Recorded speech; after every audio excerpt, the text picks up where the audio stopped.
I believe that you believe in equality. I believe you believe in meritocracy. That's your promise. How well have you fulfilled it? And wherever it is that you're not fulfilling that promise, wherever it is, let's do something to close the gap.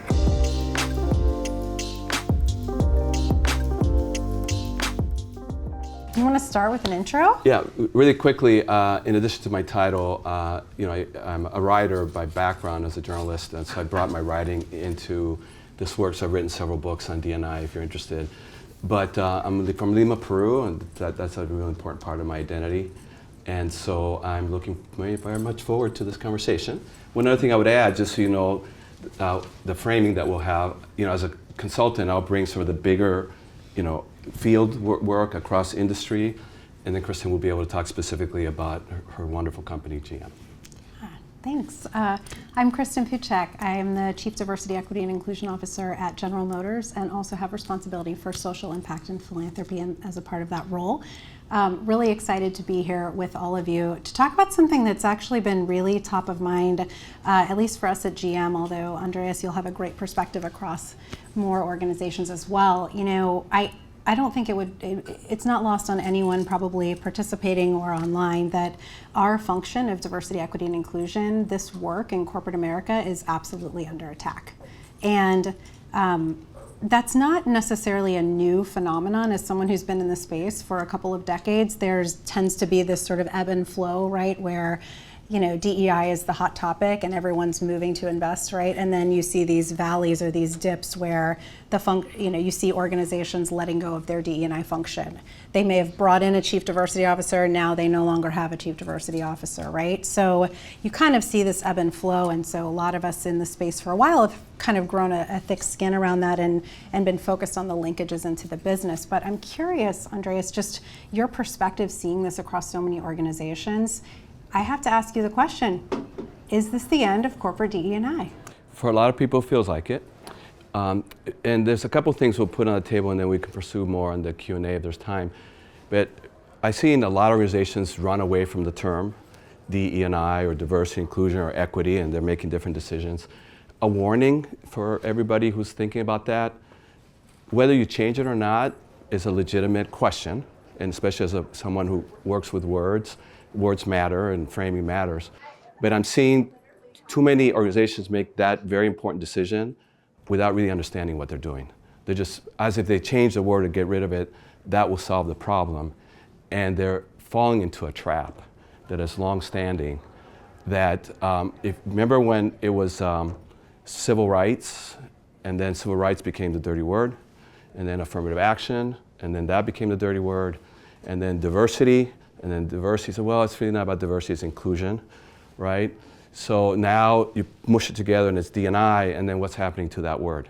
So for those that flee those terms, they immediately fall into the intended trap of appropriating that term that means a lot, and then accepting that it's been devalued and it's meaningless, and we abandon the word in work, and in that abandonment of the word, we end up weakening the work. So if you're going to abandon the word for good, thoughtful ways, strategically, make sure you have the deeper internal safeguards to protect the work. That has to do with budgets, that has to do with staffing, that has to do with a whole bunch of other things, even legal safeguards. If you've done that work and then you're confident that you can safeguard the work, then you can play around with whether you shift the words or nuance it. But too many are just shifting the words as if that's going to protect them, and in the meantime, they have fallen into the trap of weakening the very work permanently. Yeah, no, I totally agree with that. And I think one of the things that I also think is really important in the space of the work is a lot of organizations, we're seeing in the media that there's been a polarizing around the words of diversity, equity, and inclusion, and particularly the work on equity. And I think it's just a lot of misinformation. I think it's very misunderstood. What is that work practically, and the why behind that work? So whether you're going to use the word equity, justice, whatever word you want to use, the actual work itself, to your point, is so critically important. I mean, I think about in our organization at General Motors, there's our business is continuously evolving, right? We are going all electric by 2030, and that's a public commitment that's been out there for a while, right? And there's very specific and intentional reasons for the movement from gas internal combustion engines to an all electric and all autonomous future. Lots of strategic reasons why we're doing that. If I translate that into implications from a DE&I standpoint, even if you don't like the word DE&I, this work is so important to driving that ultimate business objective, okay? Our customer base is continuously evolving. We will not look the way we look now 10 years from now in terms of the composition of our customer base, and the labor market is continuously evolving and changing. So the work of DE&I is about actually enabling employees, customers, partners of all backgrounds, identities, and abilities to fully participate in our all-electric future. Well, how do you do that, right? You have to have a workforce that represents the current labor market, that can also build on behalf of customers of different backgrounds and abilities. That work, to your point of the work, has to continue. We have to have an environment where the perspectives can come, and we have to treat people fairly.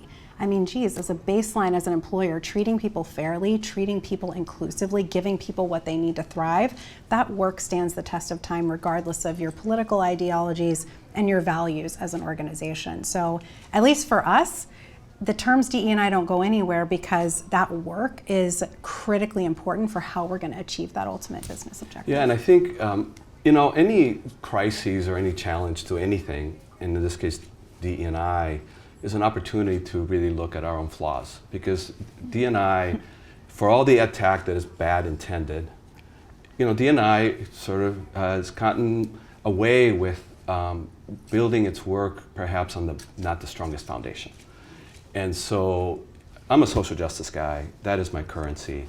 But in the corporation, the currency is finance, and commercial.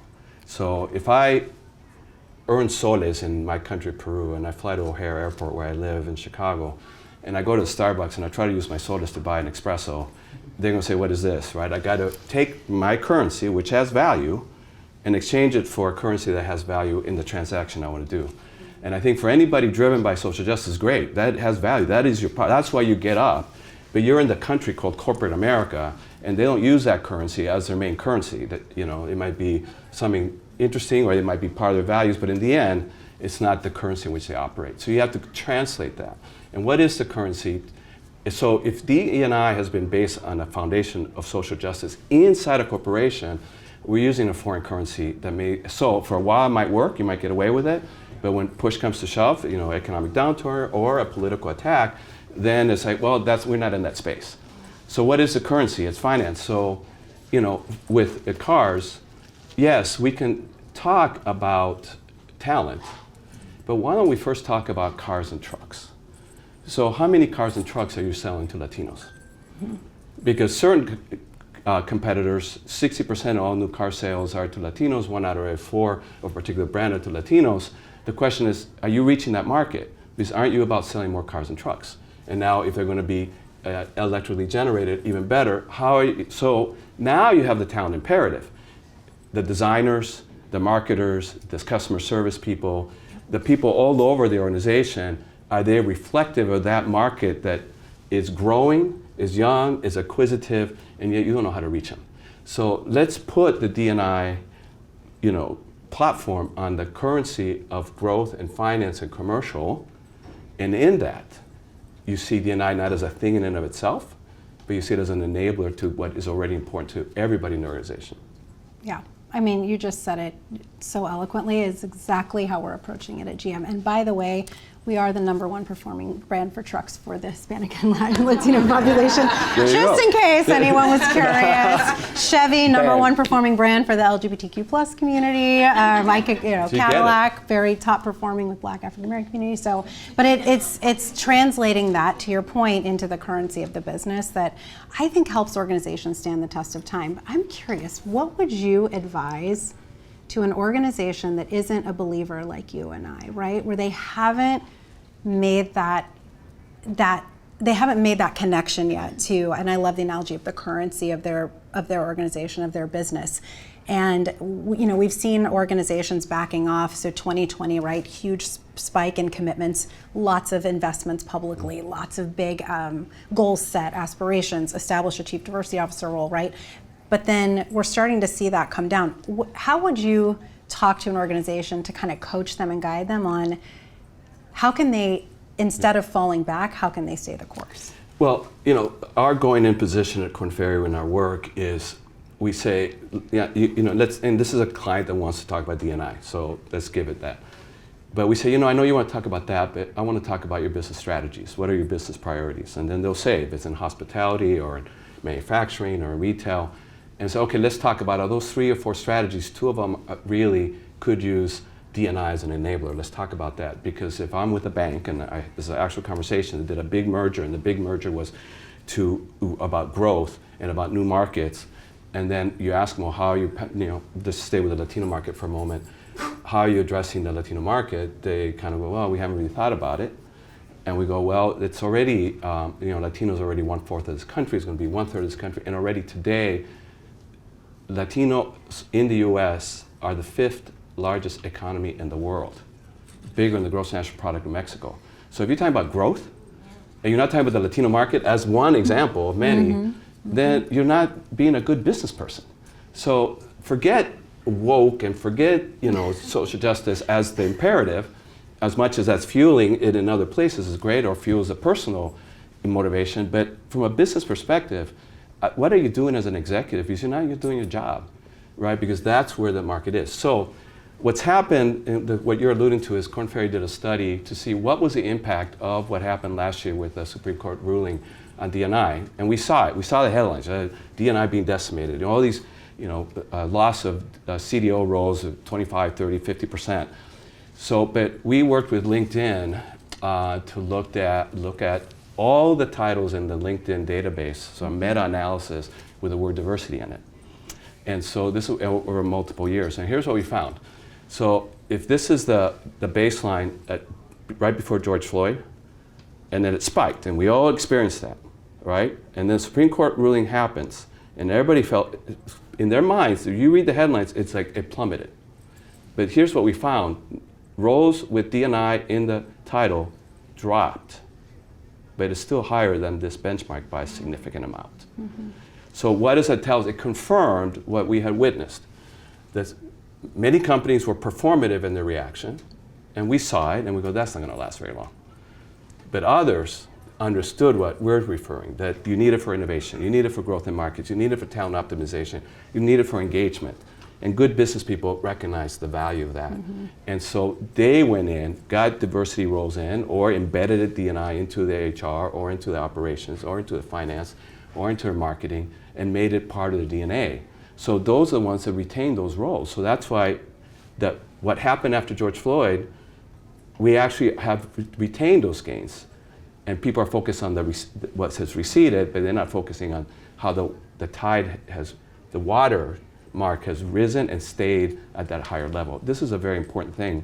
And so we have to use the language of business to keep this going. Yeah, I know. And so when you told me that, I thought, gosh, that's so motivating for individuals who might be in a role like mine. You've been in a role like this in your prior career. Like, as a head of diversity or someone who's working in the space, it's a good sign you're not actually alone, right? The headlines might lead you to believe that your job is at risk, that this function is at risk, that the work is at risk, but actually we're not alone. And I think something else you said that I find really resonates in terms of our approach at GM is actually putting roles where they belong in the business in addition to within the DE&I function. So there's at some point, right, you sort of, we hope, although I don't think we're close to this, we work ourselves out of a job. Like, you actually don't need a separate DE&I function because you've embedded, right? We're not there yet in my personal point of view, but do we have a supplier diversity team that works specifically in our supply chain function, a whole team, and that's they're literally analyzing all of our procurement practices. Yes, we have that. Do we have multicultural marketing? Absolutely, sits in every single one of our brands, which, by the way, in case you didn't know, are Chevy, Cadillac, Buick, GMC, just in case, right? But we have individuals that sit with the marketing teams full-time on the team, making sure that our marketing practices and how we communicate externally actually fits within the brand strategy overall. Same thing with dealer diversity. I mean, we have a massive dealer network all around the world. Actually, we don't own the dealerships. That's something, I think there's a misconception there sometimes. We don't own the dealerships, but we have lots of tools and resources that help dealers to get the finances that they need to qualify to become a dealer. We apply that and then go really specific and focus on diversity. How are we enabling diverse dealerships as well? And those roles sit in the business specifically, and those are just a few examples. They don't all have to sit and be sort of abdicated to just the DE&I function. So I feel like, again, the more it's embedded into just like how we do business, the core of the business, that stands the test of time then, because those roles aren't going anywhere. Yeah. And I would just tweak it just a little bit. I totally agree with the embedding. I think that's where the sustainability is. That's when you have really made it part of the business. I still think that it's a little bit dangerous to say that maybe we want to work ourselves out of a job, because we actually then end up potentially diminishing the value of what we're doing. So we never hear a CFO say, well, I hope to work myself out of a job because our safeguards are so good and people are so ethical. And so there is a place, but it doesn't have to be a big organization, and it doesn't have to be the only place where it sits. It's almost like a keeper of the flame, if you will, but not the doer of the work. Yeah. So the embedding that you talk about is where it really takes life. But I just don't want to lose sight of the fact that you still need D&I at the executive level, and whether it's called D&I or something else, you get the drift, that you need a keeper of that strategically to maintain it. Yeah, I don't disagree with that at all. I think when you see organizations get really large from a DE&I standpoint, and I'm finding this even within my own team, right? We might be taking on some additional work to help, for example, in redefining our talent systems right now. Now, you would assume all talent management professionals know how to build equitable talent practices. Maybe they do, but maybe they don't. And so there's a need sometimes to kind of scale up to get it right. And then maybe those specific roles embed back into those functions over time. But yes, the leadership and the focus and the intentionality, I totally agree, has to be there. And that's a very strategic approach, right? The scaling up is totally appropriate. It's a project-oriented thing, but then it's a matter to then, so it has you have to hand over what you've done to the people that are going to run it ongoing, and it's embedded into the system. Yeah, no, absolutely. So how are you thinking about corporate response in the wake of all of this? Do you think that corporations should be responding? Do you think corporations should just stay the course and be quiet? Yeah. What do you think about that? Well, I'm also an elected official, so there's a political aspect to this, right, that I think about, because there's a politics. I'm not trying to get you in trouble. No, but I'm thinking politically for the corporations. So they have to think politically, and what's worth it and what's not worth it. When the Supreme Court ruling happened, we saw two responses in the marketplace. And I'll use some, nature examples. One was deers in the headlights and scampering. As soon as the opposition came, they disappeared. Like, where'd they go, right? And then the other response was more of a turtle response. We saw companies just stop in their tracks and go in their shells, not in a avoidance, in like a walk away thing, but to not lose ground. They kind of wanted to let all the flack going on in the media and the political stuff, and they just held their ground. They went into their shells. They talked to their lawyers. They talked to their D&I offices. They talked to HR. They talked to the business. Say, we're still committed. This is important. These are the trigger words. These are the vulnerabilities, and there were some vulnerabilities. There were some things that were unfair, right? I mean, it exposed some reality. Now, it was exploited and made that everything was unfair. But so it gave those companies reacted sort of in a turtle defensive mode, a time to regroup, so that now, and you're seeing it now, they're coming out of their shells, they're regrounded, they have the right safeguards, right? The recommitment. Are we good? Are we good? We're still committed. This is it. It's still good for our business. Because if we're going to get hit hard, but we had a chance to just kind of hunker down, protect our vulnerable flanks, and then recommit to the work. And then they're advancing. And those are the ones that did not drop beyond this line, right? And they're continuing to do the work. So keep doing that. And the other thing I would say is that, we collectively lean into the myth of meritocracy, meaning we know meritocracy does not exist. Otherwise, we would not be talking equity. I was like, where's he going with this? Yeah. However, the myth of meritocracy is a very high value to corporate. And let's call it an aspiration. Mm-hmm. Like while we see that it hasn't reached it and we have data, all of us want a meritocracy. Mm-hmm. So I find in our work, we say, do you believe that everyone should rise to the fullness of their potential, regardless of who they are? Now notice the language, regardless of who they are. So it's a very inclusive language of everybody, majority, minority. And they say, yeah, I believe that. Okay, so that's your promise, that no one will be favored and disfavored on the basis of who they are. How well are you fulfilling that promise? That's work of equity. And any company on the financial side makes a promise to the street about what they're going to achieve. But they're always held accountable to whether they fulfill that promise. That's the same thing. I believe that you believe in equality. I believe you believe in meritocracy. That's your promise. How well have you fulfilled it? And wherever it is that you're not fulfilling that promise, wherever it is, let's do something to close the gap. And instead of calling it Black or Latino, person of color as the presumption, let's just let the chips fall where they may. Now, we know where the chips are going to fall, for the most part, but it's not exclusively. You know, white rural males are disadvantaged in many ways. They have the deaths of despair statistics where their lifespans have gone down. So let's ask the question of equity and meritocracy in the broadest sense of the word and let the data inform.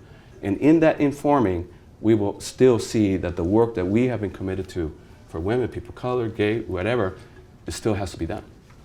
Yeah, I totally agree. One thing I would add to that as well is that in terms of the kind of should you respond, should you not respond, what should be the response strategy, I think organizations that have been very clear about values and positions and then evaluated programs, policies, tools, are they living the promises, to your point, that have been committed around those values, those positions? They're going to have a more resilient approach and be able to have get credit for that work. So when an attack comes, everything's a through line, right? So these are our values as a company. These are the positions that we are going to stand for as a company, right? And then do our benefits, do our policies, does our marketing, does our branding, do our giving strategies, our philanthropy, how we show up in communities, does that all line up and match? So then a company gets called out, their name is used, there's a decision made, a Supreme Court decision, whatever. It's, oh, hey, all right, let's just check ourselves. Yep, we're still lined up. We're equipped to respond or not respond, and we can stand by it because we know that we have fulfilled what we said we were going to do and that everything's connected. Yeah, and just one final thing to tack onto that. And then the commercial argument is, you know, more diversity leads to greater innovation. That's proven. Mm-hmm. It grows new markets. It enhances engagement. It optimizes talent. Are you against that? If you want to argue against those things, go ahead, because this is these are business decisions. So that's another way that companies are responding. If they have done the work of aligning it to driving their business imperatives, their promises to the street, then again, they can fall back not only on their values and who they are as a company, but also on their financial promises. Yeah, I love it. Would love to open it up for questions in the room. What can we answer? Hi, my name's Denai Smith. I'm an ambassador here with Horizons. It's a program of young people that have been invited to come to the conference. My question is that there appears to be an energy to fight for DEI, but my main concern is that once we recruit that talent and once we get those people into the room, is there a fight for them to stay?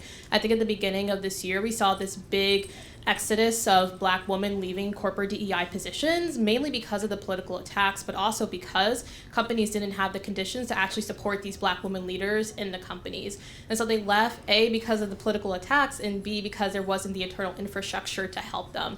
So are companies concerned about this aspect of DEI, and what are we doing to actually make sure that this diverse talent is staying in the room?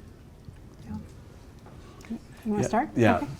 Well, I think there's two issues here. One is the D&I roles, and the other one is just the vast diversity within the workforce. I'll start with this one over here first. One classic gap that D&I has had is focused too much on recruiting and not enough on pipeline development internally. That has been a fatal flaw. So the revolving door happens because you're not developing your talent, people are dissatisfied, they leave, and recruiting got very good. I'm not talking about the top of the house, this is a different story, but entry level and mid-level, recruiting has gotten very good at tapping the talent pool that is diverse, but internally the systems have not been good to sort of engage, develop, advance, right, and retain. So there's a big lack of focus on pipeline development, and in fact, when people look for a key metric, I'm less interested in the hiring metric because those tend to be relatively good. I'm interested in the pipeline development metric. And in that, I feel is more important to hold people accountable to than even representation. Because if you don't have the pipeline, you're not going to get to the representation number. So let's get to the pipeline. Now, on the D&I office, in particular the impact on black women, I think those are the companies that were the deer scampering into the woods. They had nothing. They didn't really believe in it, and it was evident. So the first indication of resistance, they said, you're on your own, bye. But those that were committed and stayed committed, the turtles and the turtle shells, they just said, hey, let's make sure that we make our work more airtight to defend against those attacks so that we can keep going. Yeah, I think that's totally accurate and maybe gets to both sides of it. From a workforce standpoint, I agree with you. Representation is actually an outcome. And I think organizations that are trying to hit a number or hit a percentage are doing it wrong. We have to take a step back, look at the entire talent system and understand are individuals of all different backgrounds, abilities, identities moving through the organization equitably and proportionally. And when we're focusing just on a hiring metric or a representation target, we're sort of forgetting that there's so many different moments that impact the career trajectory of an individual, including the culture and the manager and the leadership, that we're actually doing a disservice to our company if we are setting a representation target, in my personal point of view. Our targets are actually on equity. We actually measure equity outcomes, and we measure that across all groups. You made a great point earlier. We look at white, we look at men, we look at all demographic groups, and we look and say, hey, at every stage of the hiring life cycle and every stage of the talent life cycle, all the way through exit, are we seeing disproportion there? Mm-hmm. That equals inequity or adverse impact. It's a flag. Every business gets a scorecard, every single leader, and they're measured on equitable outcomes, not on a representation target or a hiring target. And I think that's really important to have that set up to kind of safeguard against the phenomenon that you're talking about. But I also, on the CDO role specifically, I totally agree with you. If the systems and the structures and the support don't exist, and it's a performative commitment as a company, that's going to make it impossible, but even more impossible for someone who's of a marginalized community already, right? Because if the company culture doesn't already exist, and if the C-suite and the board aren't truly committed, if it was just a reaction to 2020, then that support mechanism and that real commitment isn't already there. So I think that's a problem statement in and of itself. So I would encourage anyone of any background, but especially if you're thinking about marginalization and especially if you're intersectional, right, on that spectrum, really don't take a role unless you've got the systems and the structures and the funding and the support and the board. You got to have the board very committed, because otherwise, when the challenges come, when these moments happen, you're not going to have the support to fall back on, and all fingers are going to point at you. It's your fault. You must have messed something up. And so be really cautious and careful before you take a role like this, that do you actually have that support in place. That's not placing blame on the individual. It's just like, hey, if you're thinking about this role, ask those questions before you take that role. So I think we're at time. Yes. I'm being told. Yes. Thank you so much, everyone, for the opportunity. Really appreciate it. Thanks, Andrés. Thank you.